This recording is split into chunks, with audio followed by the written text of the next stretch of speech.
Got Your Eers On is brought to you by Tactical Legion Knives. Live from the campus of Talk Radio, under the direction of Guido, Scoot, and Johnson, it's the pride of podcasting. It's Got Your Eers On. All right, everybody, hello, and welcome to this week's episode of Got Your Eers On. Guido here, along with No Scoot and Johnson. Hello, darkness, my old friend.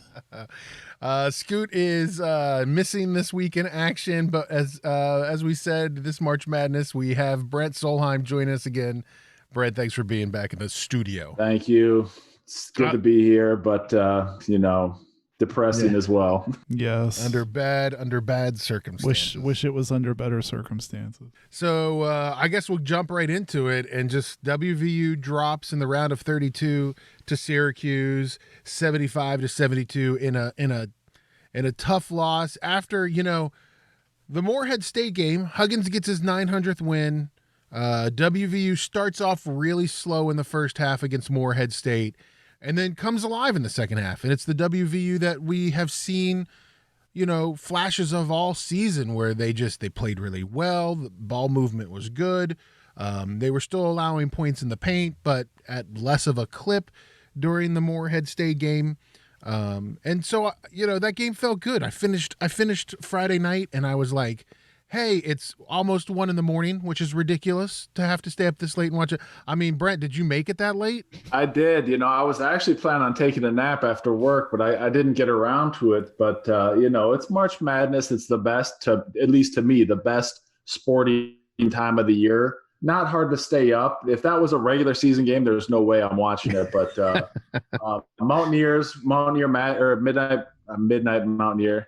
March Madness, I'm definitely staying up for it. Yeah, and then it more difficult to go to sleep really after that game, because I felt really good. We were all kind of jazzed up. We took care of business and on to the next round. Deuce has, we got to talk about it a little bit before we get into the Syracuse game. Deuce on Friday just had an amazing game, and I thought he was going to carry us all the way through the tournament. 30 points on Friday. Just a great game. 6 rebounds, and just played lights out that for all 35 minutes that he was on the court. Hey, for a point guard to get 6 assists and 0 turnovers while playing 36 minutes is impressive. And add 30 points to that, he's definitely the best guy on the court. No doubt. And I saw a tweet from Keenan Cummings over at Rivals, and he said WVU players that have multiple games of at least 30 points, 6 rebounds, and 6 assists in a single game: Rod Thorne 3 times, Jerry West 3 times, Miles McBride twice. That's the list. That's crazy. That's amazing. Great company. Yeah, great company. So, and on top of that, Jalen Bridges, freshman, has a great game as well. 15 points in his first ever March Madness NCAA tournament game. So that's pretty impressive for him. And Guido shot the lights out, 6 of 8 from the floor, 3 of 5 from 3. He played a great game. Yeah. It was, that, like I said, the first half, I felt like, and Huggins said it in his pregame interview with Tony Caridi before the Syracuse game, that he thinks it was just a little bit of nerves. The first 10, 20 minutes of that game was just shaking off a little bit of those nerves of playing in your first NCAA tournament, on the big stage, big TV, true TV, nationally televised, whatever. And so it was a great win. And then, we knew going into that game, if we won against Morehead State, that we would be facing up against an old Big East foe and another member of the 900 win club, Jim Boeheim, in Syracuse. And then we play Syracuse today. Well, and Syracuse had just gotten finished really frustrating San Diego State, who, Coach Fisher and San Diego State, the Aztecs, had a really good team. I really kind of, in the brackets I filled out, which are now I can set on fire and toss into the backyard, by the way. I had them all, I think I filled maybe 3 brackets out. I had San Diego State moving on in each one of those, just because I thought they're well coached. They had racked up a lot of wins, and they also tend to average quite a bit of points a game. they were really frustrated against Syracuse. And so when we ended Friday night knowing we were going to have to match up against that 2-3 zone, I'm not going to lie, I started to have like just a hollow feeling in my stomach, because you knew that certain things then had to be clicking on offense to have some, to make them move, to have some success against that. Yeah, I had Syracuse winning against San Diego State, and then obviously us beating Syracuse. And after the Illinois loss today, I'm like, man, things are set up great for us to get to the Final Four. And then Syracuse comes out, frustrates us with that 2-3 zone. Couldn't figure it out. We were feeding the high post. That's the open spot on a 2-3 zone, and guys that don't want to shoot the 15-footer or can't shoot the 15-footer. And that's what was a little bit frustrating for me is, a guy like Isaiah Cottrell, if he's there, he might make the difference in that game, because he's a guy who likes to, hit that open shot. And Culver earlier in the season, he would get that high, and a lot of times he would feed it low to Oscar, and that option's no longer there. So it was frustrating to watch, but we made some good adjustments and came back, but just couldn't pull it off. Brent, I know that preparing for games in the NCAA is completely different than any other situation, because these are teams that you don't see at most, especially from 64 to 32, the first and second round. You don't really have you might have a walkthrough, but you don't really have a true practice in between, and you have all of that going on. I don't think we faced anybody else who played a zone like that this year. But Boeheim's been playing that zone since, I don't know, the 70s. Like, I feel like that's been Syracuse for decades, is that defensive setup. And I just don't understand, or what's the challenge, for a team to, prepare for that when they know what they're going to see in less than, 48 hours. Yeah, I mean, it's tough. And what's frustrating for me is it feels like the last 5-7 years, it's the other teams that have had to adjust to our, full court pressure, press Virginia, physical style of play. And we just would blast some teams that aren't used to that. Now, here we are, a little bit different team than we've had in the past as far as, full court press Virginia, all that. But we're coming in with Taz Sherman, Sean McNeil, great outside shooters. Deuce can hit them, Jalen can hit them. And I'm thinking, man, we're just going to rain threes on these guys all night when they're packed in their 2-3 zone. And they did not play it like that at all. They pressured our threes. They gave us the high post, and we couldn't take advantage of it. And you're right, though. If we have a week to prepare for them, we're probably going to look better. But when you got literally one day, I'm sure they had some kind of practice yesterday, but one day to prepare for that and even come up with a game plan. I'm sure the coaches were watching film prior to that game, before the Morehead State game to get prepped. But anyways, it's difficult when you run into a unique defense like that and a team like that practices it all the time and plays it so well. Yeah, Larry Harrison said in the interview after the Morehead State game that he had the San Diego State prep and Ron Everhart had the Syracuse prep. And so they went into it the whole week before and prepped for it. But still, you turn around in one day, Johnson, and you try to prepare for, playing a team like that. And we've seen a couple of zone, defenses through this season, but nothing like what Boeheim runs. Yeah, and I think Brent hit it on the head. That's what I was kind of peppering him with texts during the game, too. Just not so much, and I'm not going to knock on any of our guys. I mean, look, our guys scrapped so hard in the second half. I was super proud of them for getting it back within a possession. So there's none of that here. But I kept waiting on them to cycle through and figure out who that confident person was going to be at that, foul line extended, getting that entry pass, and then doing something confident with it. I kept talking to the person I was watching the game with, like, that pass was there every time down the court. You could tell that's what we were going to force. We were determined to attack the middle of that zone, but people would catch the ball. I thought early they were putting Gabe in a tough spot, because suddenly you're kind of like, Gabe had 2 or 3 drives to the basket trying to do something with the ball. And I thought, that's really unfair to Gabe, because that's not something we normally ask him to do. And then started to flash other people through, but no one was catching the ball, I felt, confident in what they were going to do after they caught the ball. You could see some people, I thought Culver was in on that too. It's like sometimes they got the ball and I felt like they must have felt like they were so open when they turned to the basket. They were like, oh, well now what do I do? And you saw people kind of like short arming shots, or they'd go ahead and sort of like hesitate drive and they'd get a charge or something. It was so awkward. And I think that's what Brent talking about raining down threes. I came into the game really expecting Taz Sherman and Sean McNeil to just barrage people from the perimeter. And we seemed like at least throughout that first half, completely dedicated to trying to attack the middle of the zone, and we just couldn't quite get it. It was there, but we couldn't quite get it together.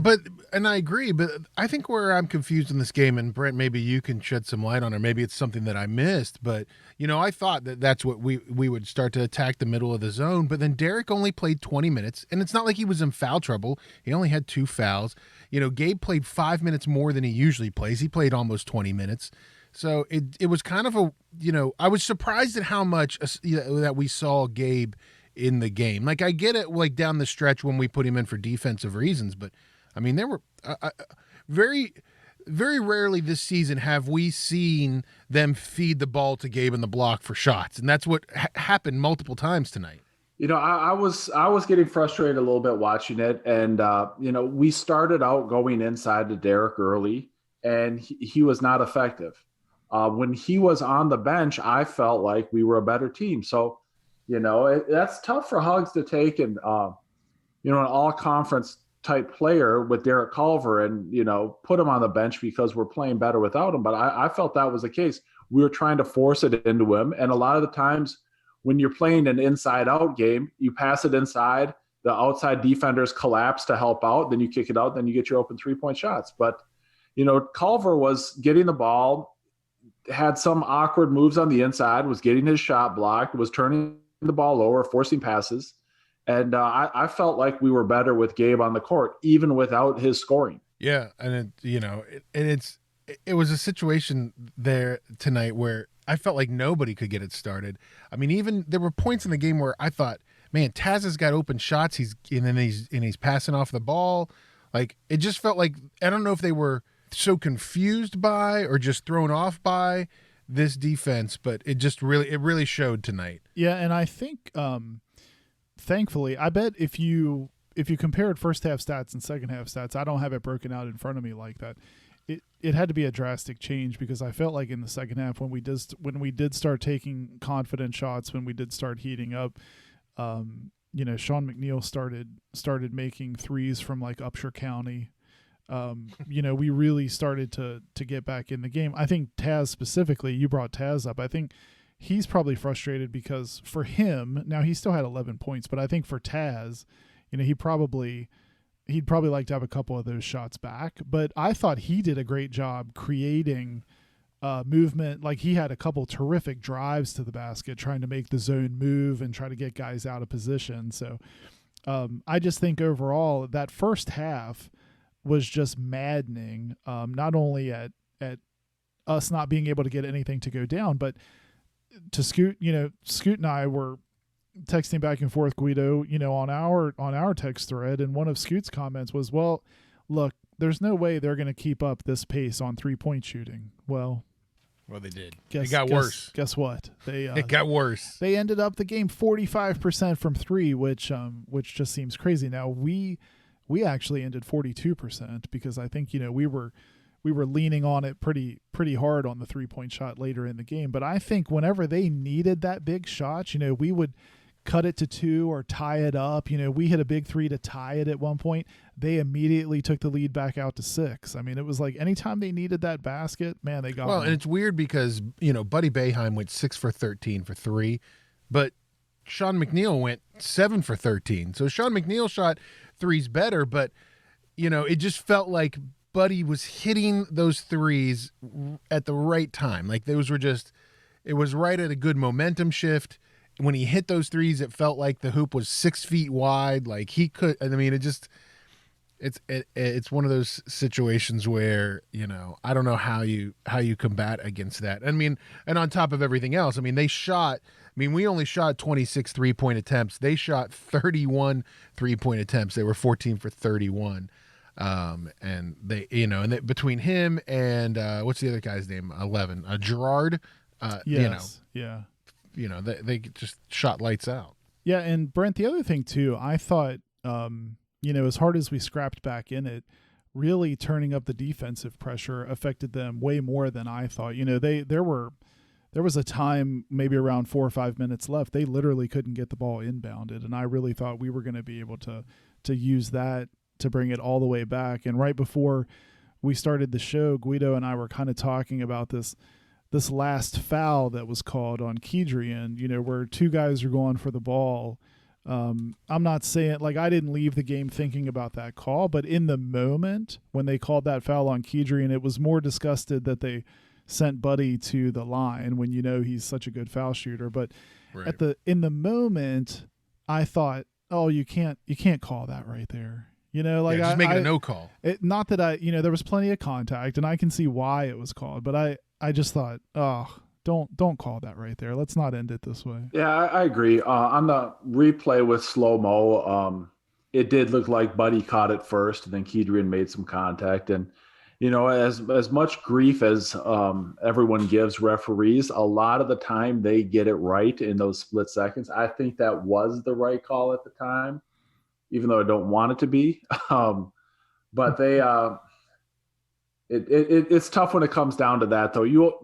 When there's that much contact, you almost have to call something.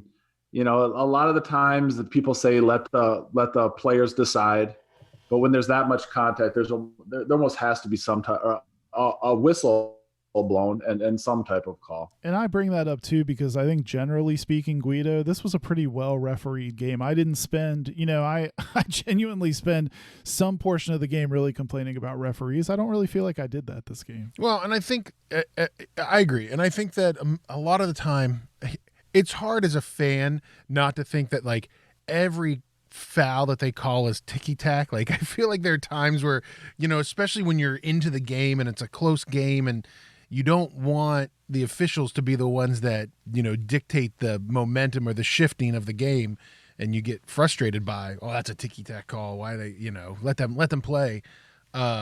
You know, I feel like when you go back and you look at it, like, a lot of the times those are good calls and those are calls that should be made, and we'd be mad if it was the other way.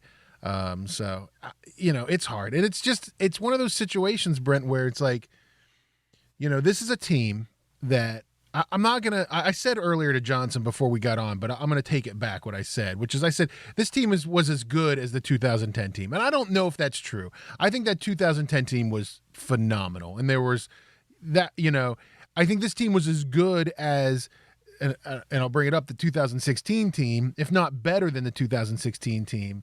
And I just feel like it's another one of those situations where it's right there for us to get, and then it's just snapped away from us, you know, so easily. No, I think that's fair. I would say, you know, John Flowers on this crazy video he posted one time, he was asking Coach Huggins who was better, the Final Four team or Press Virginia. And Hugs kind of danced around a little bit and, you know, said that minus an injury, the Press Virginia team was as good as the Final Four team. And then Flowers got all over him and said, well, what he's saying is we were, because, you know, injuries aside, we were better.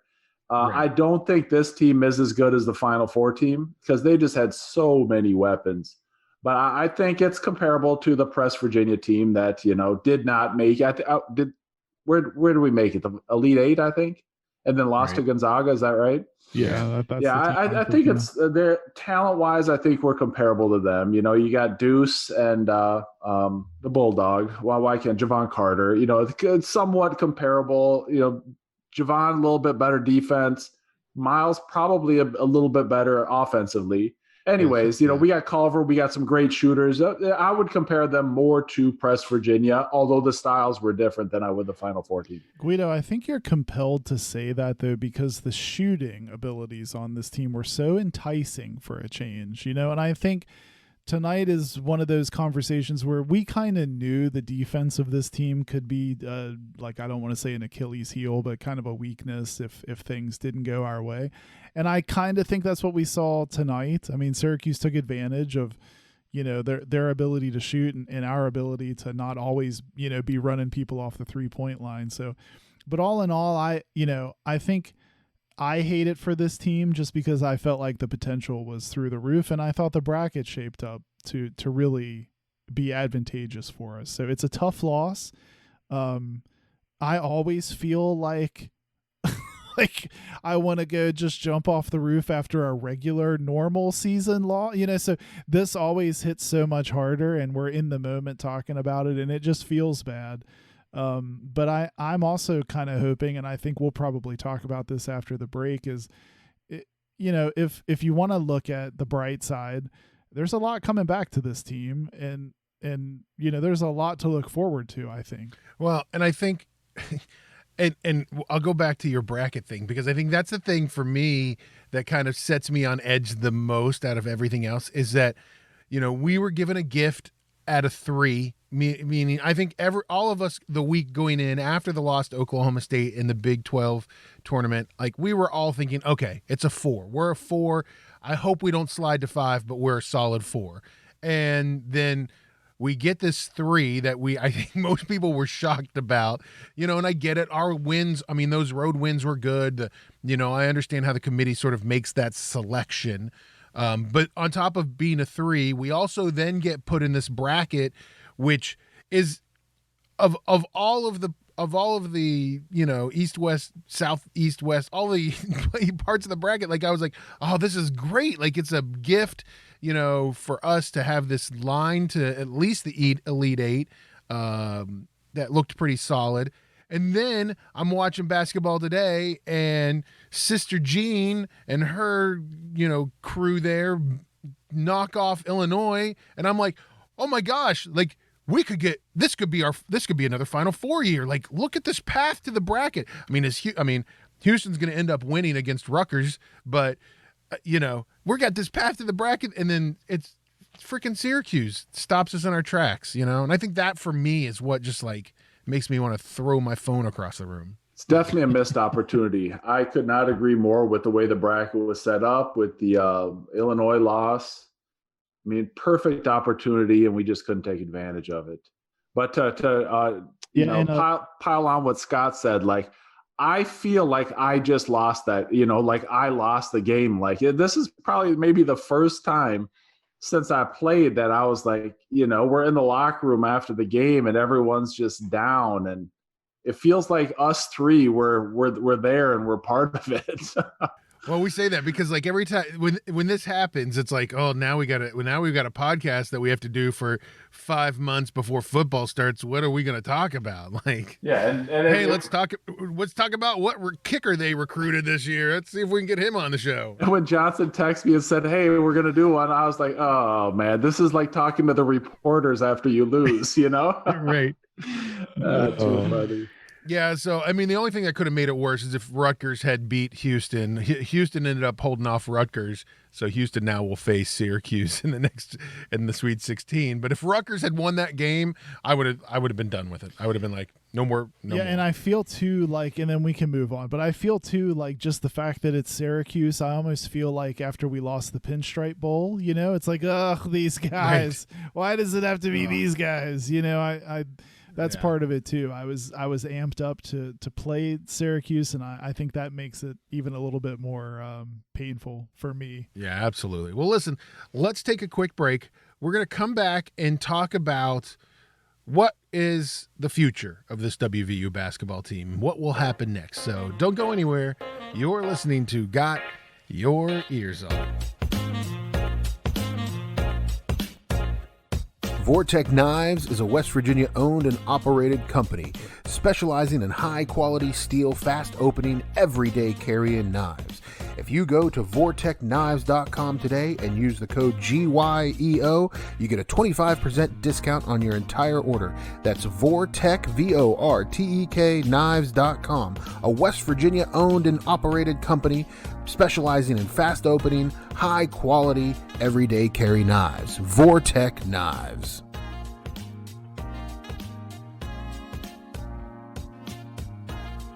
All right, everybody, welcome back to Got Your Ears On. Guido here along with Johnson and Brent Solheim. So Scoot is on vacation this week, not going to be able to make it to the show.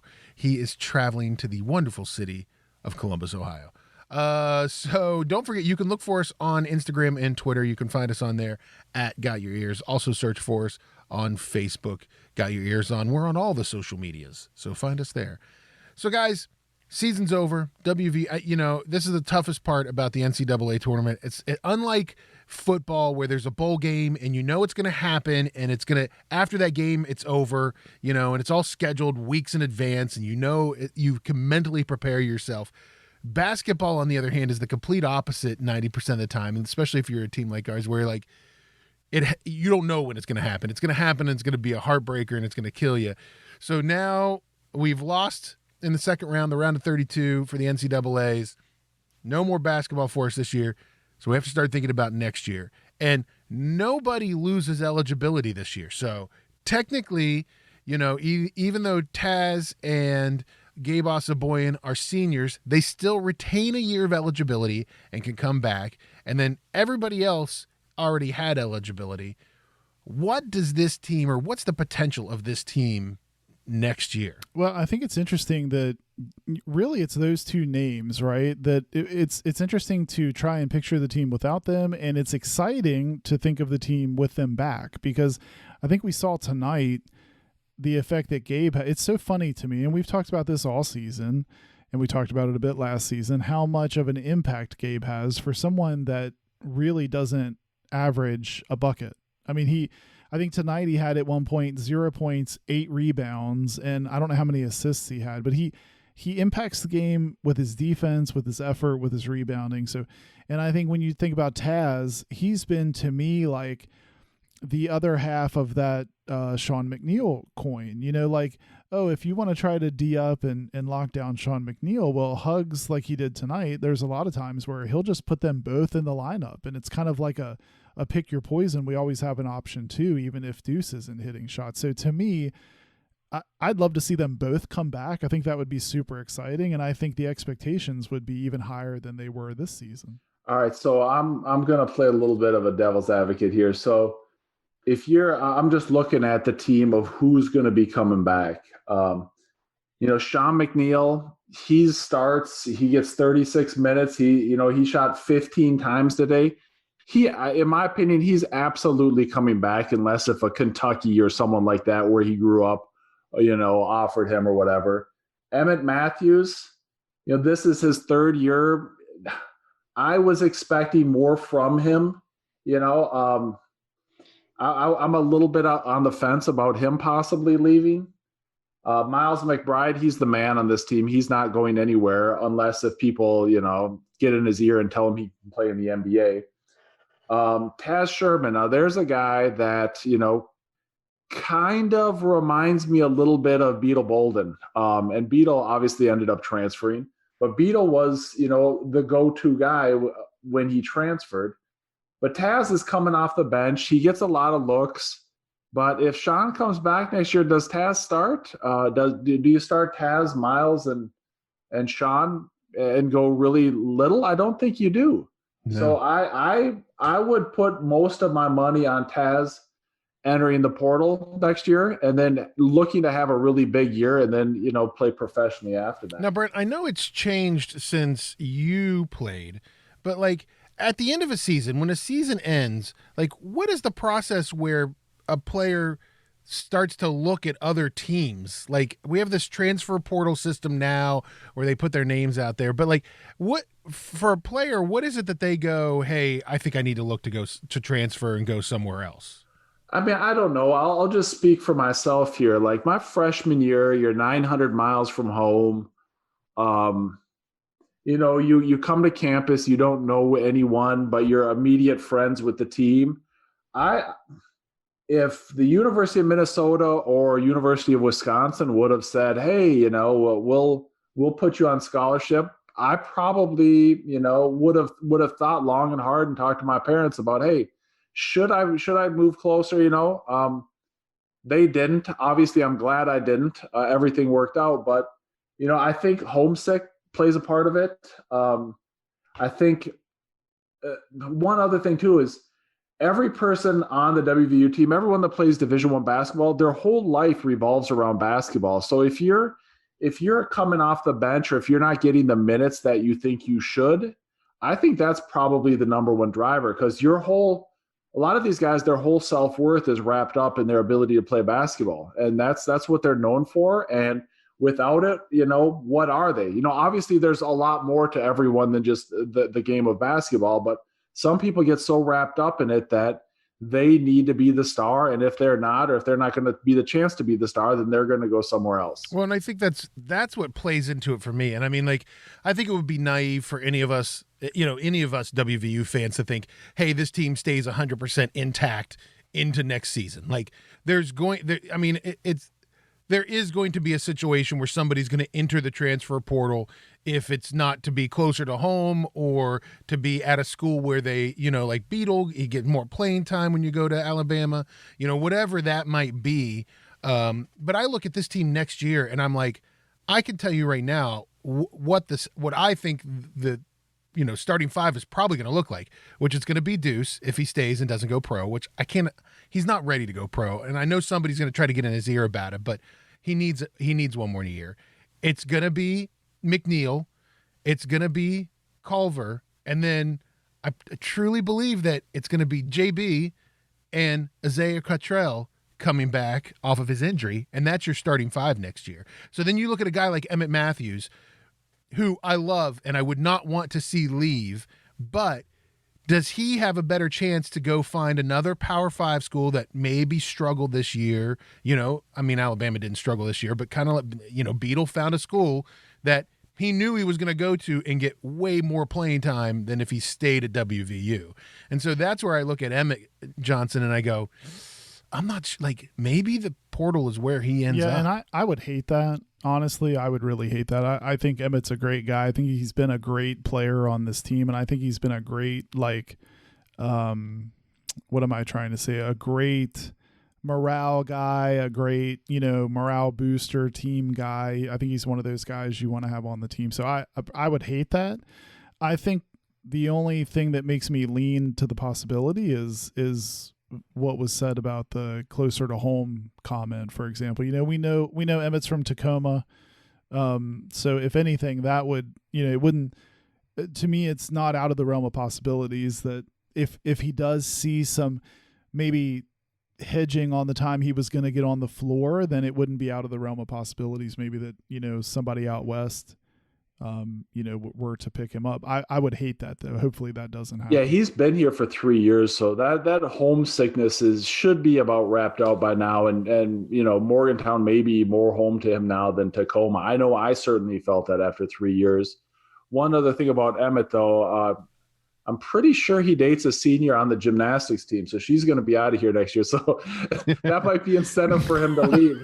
Look for a nice California school, or right, who knows where she's going to end up, and maybe he might follow. Who knows? Another name to me that I look at this team and I go, might be portal bound. A guy who's would technically be a senior next year, is a junior this year, Jordan McCabe, and it's kind of more.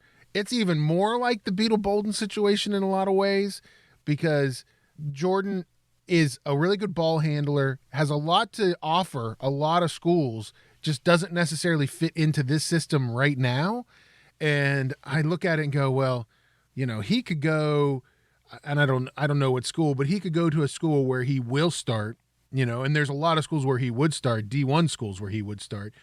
And then, up his stock to go play in Europe or wherever it might be, if that's, what his ultimate goal is. Yeah, I don't see a whole lot of playing time in Jordan's future. I actually, Deuce, I hated to see him get on the bench, even though he did play 37 minutes this last game. I hated every time he came off the floor.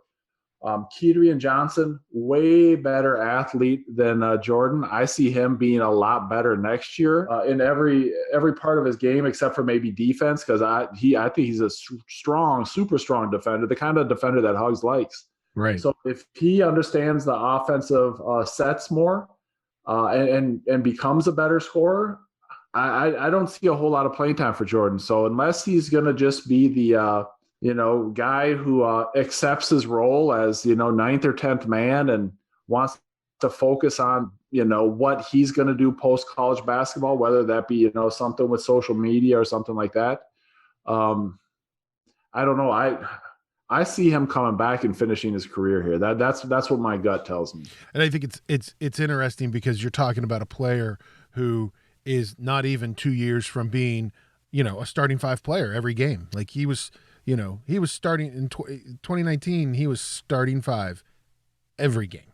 Yeah, and I think it's just funny the way lineups evolve. And just like we would have never thought in the Press Virginia days we'd be playing a high up tempo shooting, raining 3-pointers a lot of games like we did this season. So I think that's interesting. And I think like Brent said earlier, it's the one thing I am excited about is to see Isaiah Cottrell come back healthy, because I think that impact for next season could be huge. I think the impact of not having him in some of these games down the stretch was enormous. So I think that's another thing to look forward to next season is what kind of impact can he have, along at least being able to either play along with Derek or give him a spell. A lot of times we'd go to Gabe this season knowing that you're not going to get the same offensive output. You get tons of other stuff from Gabe, but I think it's exciting to think about, what could Isaiah Cottrell bring to the table. And I know it's really interesting to think about, moving forward, because it's such a different world now with everybody retaining their eligibility. So essentially every team could come back 100% intact next year. We know that won't happen. We know there are the Cade Cunninghams out there that are going to go to the NBA draft and will affect, those, teams and their standing. But we don't really have a player like that. And you look at it and go, well, okay, so let's say we do lose one or two of those guys, maybe the two we talked about, to the portal, and then WVU retains everybody else. Deuce decides to come back. Are we a top 10, top 5 team next year with this group returning? I think we're a top 10 team.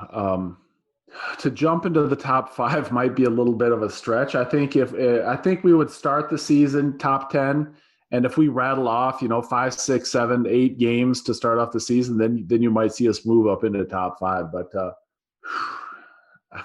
I love that we're even having this conversation. I know, because a couple of years ago, let's go back to when I played 1998. That was the first time we went to the Sweet 16 in 35 years. And now it's like, hey, are we top 5 or are we top 10? Like, great. So we've gotten so spoiled since, Beeline and then Huggs. These guys have us so spoiled that, we're really down. We had a great year, circumstances, under the circumstances, but to be sitting here talking about if we're top 5 or top 10 team, we've got a great program. And, I'm happy whatever we're rated at next year. I'm just like you. I suspect we'll lose 1 or 2 people, but I think most of this squad will be intact coming back, and I expect to have a monster year next year. Yeah, I would agree with that. I was gonna say top 15, maybe like closer to 10 than 15, Guido. But regardless, I think it'll be a great jumping off point for what would seem like another year where the expectations are probably even higher now that these guys, I mean, unfortunately for them, I guess, right? Because we always keep high expectations, but now that they'll have another year under their belt, it seems like even higher expectations. And then I guess I don't believe this is just 100% pure speculation and me talking to talk, but Huggins gets his 900th win.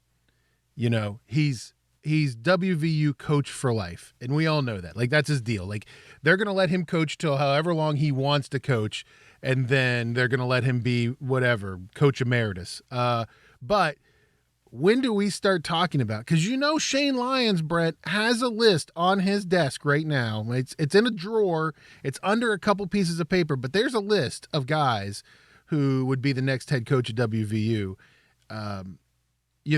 When do we start to worry about, Bob Huggins, 66 years old, 67 years old? Like, when do we start thinking, hey, when's Hugs going to hang it up? I'm with you. He'll no longer be the West Virginia's coach when he doesn't want to be. And he's earned that. He's absolutely earned that right. How much longer will that be?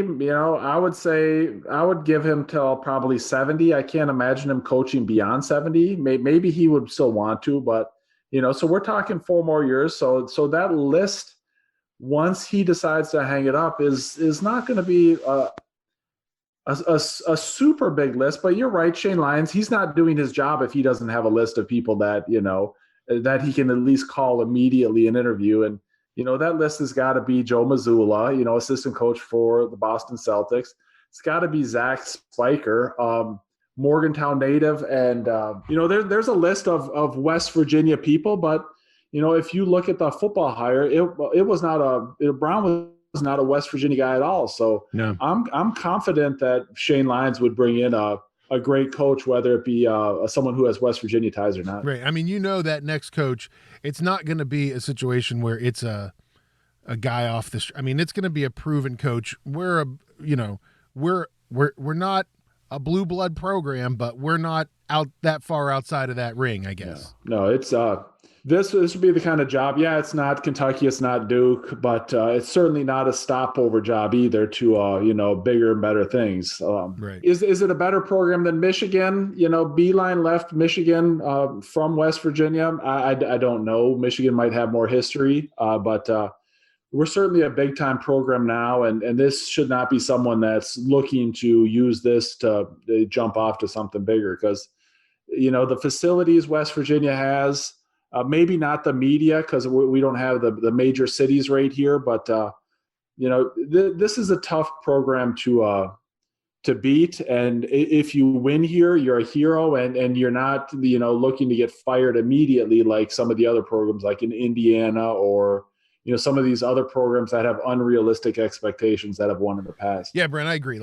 I think it's just one of those things where, Huggins will be here until he's not here, and I don't want to think about him leaving, but I also feel like there are times, especially after losses like this one against Syracuse, I just start to think about him leaving, and I start to think about the program changing and the changeover of the program. And yeah, it's something, Johnson, that we need to mentally I feel like it's a negative day, so let's just mentally prepare ourselves for all the bad things. Yeah, you kind of went in both feet on that. So it's funny that you would bring that up, though, because I tend to think about that after losses like this. I think you're like, oh man, I wonder how long Hugs is going to feel like continuing to do this. I think you guys are both right that it's his job until he says, hey, I don't want to do this anymore. But I kind of don't want to think about it. I'll be honest with you. And I hope I'm just going to think about next season, where I'm assuming he's here, and I'm just going to go forward. Dude, I'm such a big Hugs fan. I hate the thought of him leaving. I really do. There's a lot of coaches that come in, and, this is from a little bit selfish perspective for myself, but there's a lot of coaches that will come in and, they don't care about the history of the program. They don't care about the former players. They want to come in and win, and it's all about the future and the people or the kids that he's going to bring in that are his guys. And Huggins has followed the West Virginia team even when he wasn't the coach, and he knew who all of us guys were. And some of the first things he did was invite us back to Midnight Madness, set up alumni weekend where we can all come in and hang out. And after the games at, Kegler's, they would always have food for us, and he would always show up, win or lose. And he truly cares about the program. He has, felt everyone that played before him feel welcome. And I can speak for myself and a lot of the other former guys that have come back that we all love him and want him to stay as long as possible. Well, and I think it's one of those things, and like, we were spoiled through, let's be honest. I mean, we were spoiled through the 80s and 90s with both football and basketball coaches, in the sense that, Gail Catlett and Don Nealon, they were entrenched in the state of West Virginia. And I think that, you had two coaches there who, one who played for WVU basketball and then came to coach WVU basketball for a long time. You had another one who came, into WVU as a football coach in the late 70s, early 80s, and kind of built the football program to what it was and changed the look of it. And then we got into the 2000s and we got these coaches who I think were some great coaches. I mean, Rich Rodriguez was a homer, but, and it showed that obviously that wasn't what he wasn't there to be a West Virginia lifer. He was trying to better his career. John Beilein, same thing. Like, I don't think anybody, when we hired John Beilein, thought he was going to be a lifer. We knew that we were a stepping stone from him to something bigger.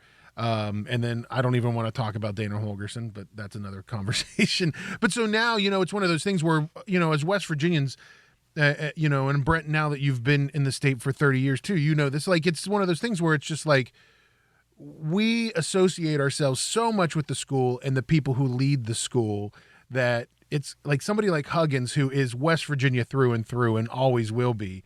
It's hard to replace him. It's hard to ever think about who will be in that role. So this job is unique where I think we value loyalty as much as we do winning. We want people who want to be here. And it's frustrating when you get the Dana Holgersons who come in and, it's very obvious that they don't want to be here. And they're saying, hey, we can't win with West Virginia kids and stuff like that. And, Hugs is not only – doesn't put the state down, but he absolutely builds them up. He does charity events for the miners, and he's the fish fry supports the miners, and then his mother's cancer fund. So he's just done so much for the state. He's been so good for the state, and that's why people love him. Yeah, and then that's what we want to continue to have here is people. We want to cheer for people who love us. And Hugs definitely does that. And I think that's a lot of people feel that way about Neil Brown right now too. I mean, he's got that same sort of mentality on the football side of thing, and that's what we want. Yeah, he's definitely doing all the right things anyways. All right. Well, that's going to be what we're going to call that a wrap, Johnson, on basketball season? Yeah, I think so. Unfortunately, we were hoping we were going to have Brent on to talk about all kinds of more fun stuff, but you know what? This too shall pass, Guido. We're, yes. We feel, it feels bad right now. But chin up. I'm going to try to now pay attention to the rest of this tournament that I suddenly feel like I don't care about anymore. And yeah, I mean, are you going to be able, Brett, to watch any more games? I know you're a March Madness, lover, but like, now what? You got to watch Syracuse play in the Sweet 16? Like, come on. Yeah, I'll watch the whole rest of the tournament, not as avidly as I would if West Virginia was playing, but I'll probably turn off the games all disgustedly after they're over with the remote, just go to bed. I'm certainly not staying up till midnight to watch any games, but I'm still a fan of the game. I'll still watch, a lot of basketball for the next couple of weeks, but not with the same anticipation. I mean, we record this on Sundays, and I know that we're all excited to watch Gonzaga play Oklahoma tomorrow on Monday, because we just want to see Oklahoma get pounded by Gonzaga. I'm feeling like I'll become a supporter of the Ramblers, maybe for Loyola Chicago, and then who doesn't like the Oral Roberts University right now, Guido? I think those are probably two schools I'll just try. I'll just have fun, hoping they continue on. That's part of the tournament I love anyway. It's such a gut punch to see us exit. But yeah, I'm hoping that we have just as much to look forward to with this team next season. Well, I'm going to do the typical West Virginia fan thing, which is now I want to see Syracuse win the whole darn thing, because then I feel better about this loss. I'll be like, well, yeah, we lost. We lost to the team that won the national championship. Well, yeah, we lost to the champion. I mean, we're practically second place. I mean, yeah, it's like, if we hadn't had to play them, we would have been in it. So. Brent, thanks for coming on, man. Hey, you're welcome. Hey, and I got to piggyback on that right there. You don't know how many times when I've talked about our '98 season when we lost to Utah that I follow that up quickly with, but Utah lost in the national championship game, and we gave them the best run. So Yeah, right. See, I'm with you. I'm cheering for Syracuse to do well and make us look well. yeah, right. That's exactly right. Well, Brett, don't worry. We're still going to harass you and have you back on the show, especially as we get closer to basketball season, maybe a little bit of preseason talk. And we might make you come on and talk about football. What the hell? Hey, I'm willing to come on anytime. This is a lot of fun for me. Obviously, to use a business term, I might be an SME for basketball, but I enjoy watching subject matter expert for you folks out there. But that's right. That's a subject matter expert for you lay people. Certainly not for football, but I like the game. I played some in high school, so I'll be here whenever you guys need me. We'll bring you on. You can break down every punt for every game for us this season. Sounds good. All right, everybody. Well, stick around. Johnson and I are going to come back and just wrap up some West Virginia stuff that we need to do before we end today's show. So don't go anywhere. You're listening to Got Your Eers On. Tactical Legion Knives, a West Virginia owned and operated company that specializes in heavy-duty tactical knives and gear for the professional warrior, the weekend warrior, and the outdoor warrior. Our products are built tough. For who? For warriors. Hey Mountaineer fans, make sure you go on Amazon and search Tactical Legion Knives, and when you do, make sure you put in the promo code 25TOBRADIO for Tob Radio. You'll get 25% off on Tactical Legion Knives. All right, everybody, welcome back to Got Your Eers On. Guido here, along with Johnson. Scoots out this week. And hey, listen, don't forget, check out our website, gotyourearson.com. Got a big sale going on in the merch section right now, so you can get that pullover guy shirt to celebrate Bob Huggins' 900th win. You can go right there to gotyourearson.com. And Johnson's got plenty of other stuff there, too. Oh, yeah. So each week, as you guys probably already know, we always post the latest blog post with all the show notes of stuff we talked about. You can also listen to the latest show right in the sidebar on the website if you want to click on that link. And then, like Guido said, all the links to the latest merch are there. So check it out. Yeah, check it out. gotyourearson.com. Well, just a couple of little things before we wrap up this week. One of which is to congratulate the WVU women's. They won in their first round game against the Lehigh Mountain Hawks, 77-53. And man, Johnson, they shot the lights out. 54% from the field, 53% from three. And just a great game, a great win for them. They actually move on to the second round to face a number 5th ranked Georgia Tech team. So good for them. Gondraznik had 26 points on that game against the Lehigh Mountain Hawks in their round 1 game. So awesome win. At least, hey, WVU right there, still in the bracket. Yeah. Hey, it's still March Madness. It's still there. So definitely check that out. WVU baseball team also kind of keeping things going with them playing this weekend in home. That it's been kind of cool, Johnson. We've got to watch a lot of games on ESPN Plus this season. Yeah, which has been fun. And so, as much as we love to hate ESPN Plus and the $4.99, I think it still is a month. You actually get a ton of great content. And if you haven't, first of all, if you haven't been following the baseball team, we the last few seasons have been following Maisie's guys really closely. It's super fun. If Scoot were here, he would tell you all about going in person to watch them last year in the big tournament. So first of all, get on the wagon of following those guys. And then Guido, yeah, you're right. I mean, a lot of these games, which in the past you never would have been able to do that, you can stream it and watch it live. It's pretty cool. Yeah, WVU dropped 2 of 3 this past weekend against Coastal Carolina, and they play Marshall this week in Huntington, and then they start their Big 12 season next weekend against Kansas. Kansas is coming to Morgantown for a 3-game series. All 3 of those games, Friday, Saturday, Sunday, they're on ESPN Plus on the Big 12 Now network, so definitely check that out. Right now, the WVU baseball team is 8-7 overall. They're no longer ranked in the top 25, but they'll get back there. But definitely check it out if you get a chance. Well, Johnson, we'll be back. We're still going to do shows. We'll be back next week. We're going to talk about our brackets. We're going to talk about whatever's happening in March Madness. And we're also going to start prepping for the WVU football spring Yeah. game. So Be here before you know it. that's Yeah. happening. There's football to talk about. Scoot will hopefully be back next week to join us too, and we'll bring Bluff the Fluffs back for everybody to listen to. Sweet.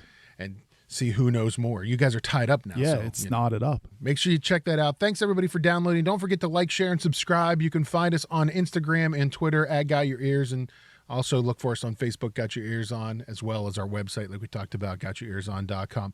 WVU finishes their basketball season with a loss against Syracuse. Tough loss, 75-72 in the second round of the NCAA tournaments. But it's all going to be okay. Next year, going to be an amazing team. Yes. All right, everybody. We'll be back next week with another show. Thanks for listening. You've been listening to Got Your Ears On.